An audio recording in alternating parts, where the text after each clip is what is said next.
असीम शक्तियों वाला monkey king अपने बेटे की शरारतों से परेशान हो चुका था। छोटा वुकोंग टहनी बनकर बाप के भेड़िया रूप को चकमा देता है, जिसके बाद बाप टाइगर का रूप लेकर बेटे का पीछा करने लगा था। छोटा वुकोंग अलग अलग जानवरों का रूप लेकर भागता जा रहा था, लेकिन तभी बाप भेड़िए का रूप लेकर बेटे को पकड़ लेता है और उससे अपनी जादुई सोने की छड़ी वापस मांगता है। दरअसल छोटे वुकोंग ने उनकी सबसे महत्वपूर्ण जादुई छड़ी चुरा ली थी। छोटा वुकोंग पहली बार जादुई छड़ी को छूकर और भी शक्तिशाली हो गया था। छड़ी को हल्के से हिलाने पर ही छोटा वुकोंग सैकड़ों किलोमीटर दूर जा गिरता है। जब पिता बेटे के पास पहुंचते हैं तो छोटा वुकोंग पहले से ही छड़ी लेकर चट्टान पर खड़ा था, जहां से वो इंसानों की दुनिया में जाने वाला था, क्योंकि बैल राक्षस स्वर्ग पर हमला करने वाले थे। इसीलिए छोटा वुकोंग उसे रोकने की ठान लेता है। पिता उसे शांत रहने को कहते हैं, लेकिन बेटे का कहना था कि उसे सपना आया है जिसमें उसे चौथा ग्रंथ खोजना होगा। यह कहते ही वो चट्टान से कूदकर मानव लोक में चला जाता है, जिससे उसका बाप बहुत गुस्से में आ चुका था, क्योंकि उन्हें केवल 3 ग्रंथ ही मिले थे। इंसानों की दुनिया में छोटा वुकोंग एक हाई स्कूल में घुसता है, क्योंकि उसने इस स्कूल के एक लड़के का सपना देखा था जो उसे चौथा ग्रंथ खोजने में मदद करेगा। लेकिन वो लड़का हमेशा अकेला रहता था और उससे मिलना भी बहुत मुश्किल था। छोटा वुकोंग जैसे तैसे उससे दोस्ती करता है, लेकिन तभी अचानक उसे आकाश में उड़ता हुआ एक बाज दिखाई देता है जो उसके बाप का ही एक रूप था। बेटे को एहसास हो चुका था कि पिता ने उसे ढूंढ लिया है। तभी स्कूल के गलियारे में दोनों बाप बेटे सामने आते हैं। बाप के देखने मात्र से ही गलियारे के सारे बल्ब फट पड़े थे, लेकिन बेटा भी इतनी आसानी से हार नहीं मानने वाला था। वो जादुई छड़ी को बाहर निकालता है और पिता से लड़ने लगता है, लेकिन उसे पता नहीं था कि उसका बाप मंकी किंग है। सामने वाला चाहे कितना ही ताकतवर क्यों ना हो, उन्हें हराना असंभव है, क्योंकि बाप बाप होता है। इसलिए उन्होंने बेटे से अपनी जादुई छड़ी छीनकर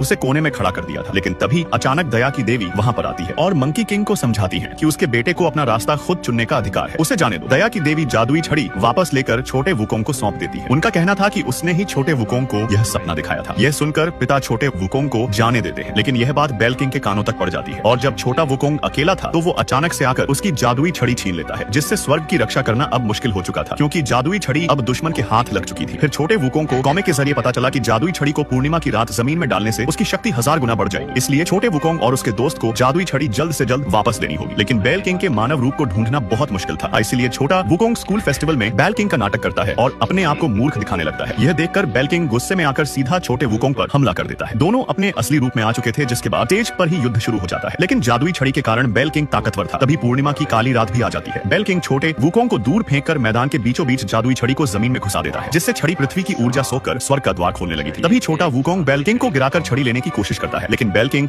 इतनी आसानी से उसे छड़ी नहीं लेने देने वाला था। दोनों हवा में फुदक फुदक कर लड़ने लगे थे। दर्शकों को तो यही लग रहा था कि यह फेस्टिवल का कोई स्पेशल प्रोग्राम होगा। बेल किंग ने छोटे वुकोंग को जकड़ लिया था। उस बीच छोटे वुकोंग के दोस्त को याद आता है कि चौथा ग्रंथ उसी से जुड़ा हुआ है, इसलिए वो खुद पर विश्वास करके सीधा छड़ी की तरफ कूद जाता है और अपने शरीर की ताकत से छड़ी को ऊर्जा सोखने से रोकता है, जिससे एक तेज धमाके के बाद स्वर्ग का द्वार बंद हो गया था। छड़ी की शक्ति खत्म हो चुकी थी। तभी छोटे वुकोंग का बाप मंकी किंग भी मैदान में आ जाते हैं। उसने केवल 1 सेकंड में ही बेल किंग दानव को हरा दिया था, जिससे सारे लोग खुश थे। छोटे वुकोंग को पता चला कि चौथा ग्रंथ उसका दोस्त ही है। छोटे वुकोंग का मिशन पूरा हो चुका था।